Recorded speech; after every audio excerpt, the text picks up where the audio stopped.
Borgo Calceranica, vittoria in rimonta per la formazione di casa. Sono i gialloverdi a partire meglio con un paio di occasioni prima del gol di sbaffo su Carambola all'8º. Il Borgo cerca la reazione ma rischia di capitolare al 17º con un gol annullato a Scartezzini sugli sviluppi di un corner. I padroni di casa crescono con il passare dei minuti e nella ripresa trovano anche i gol. Al 60º non ha incorna sul primo palo dopo una punizione da sinistra di Vinante e 9 minuti dopo su corner Stefani insacca sfortunatamente nella propria porta. Il Calceranica cerca la reazione ma non trova il pari. Termina 1-2. Cauriol Verla, vincono i rossoverdi in rimonta. I padroni di casa la sbloccano subito con D'Agostin su rigore al terzo, ma pochi minuti dopo ancora D'Agostin si allarga da posizione defilata sorprende Nave. Gli ospiti reagiscono accorciando le distanze con formula con un tiro da 35 metri. Nella ripresa arriva il pareggio dei rossoverdi. Iachemet cade in area dal dischetto pareggia Daniele Stonfer al 70º. Poco dopo Valerio Pellegrini con un pallonetto supera il portiere e trova il gol del vantaggio.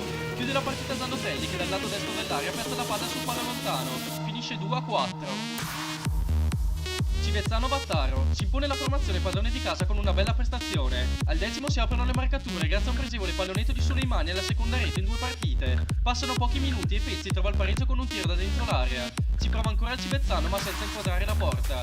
Nella ripresa alza la pressione il Battaro e sale sugli scudi Strisciuglio con degli interventi provvidenziali. Nonostante la spinta avversaria, Piva trova al 61º un Eurogol al volo di sinistro da fuori area che toglie le ragnatele all'incrocio. Vince il Civezzano 2-1.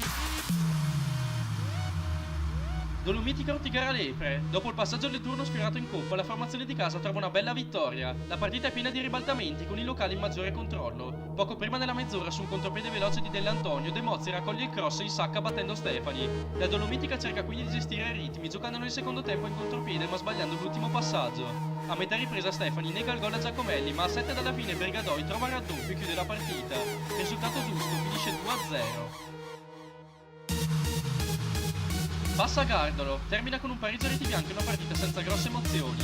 I gialloblu cercano di dettare i ritmi, ma stentano anche grazie alla buona guardia di Cincelli. Il tridente del Gardolo oggi fatica contro la difesa fisica del Passa e il solo Hosle sfira il gol colpendo la traversa su punizione. Nella ripresa non cambia di molto il copione, con Sassone spettatore non pagante e il portiere Passano che si oppone più volte. Il Gardolo cerca anche di inserire un altro attaccante, ma non è veramente giornata. Termina quindi senza gol una partita da ben alte aspettative. Fiemme Lona Lases chiude una settimana perfetta al Fiemme con una prestazione molto solida. La partita è sbloccata da De Francesco al 38º, il quale trova un gran tiro a giro da fuori area. Pochi minuti dopo Tommaso Varesco entra in area, si libera di un paio di avversari e scaricano Garbotta in diagonale, firmando il raddoppio. Nel secondo tempo la partita è controllata dal Fiemme che rischia in una sola occasione, quando dopo un batti e ribatti in area Tolto spedisce di poco lato di testa. A 3 minuti dalla fine Turrini non sbaglia tu per tu con il portiere Son, termina 3-0. Pinet Elve, vittoria in rimonta per la formazione giallo-verde. Inizia meglio la formazione di casa con alcune opportunità create, rischiando anche in un'occasione. Dopo 9 minuti il Pinella sblocca con Damiano Giovannini su assist di Fronza. Passano 30 secondi e su un tiro da fuori Francesco Micheletti sorprende Bosa. 10 minuti dopo su cross il bomber Micheletti firma anche il vantaggio giallo-verde. Nella ripresa gli ospiti trovano il doppio vantaggio dagli 11 metri con Lorenzo Micheletti, mentre poco dopo ancora sul rigore accorcia in vano il Pinet con Fontana. Finisce 2-3.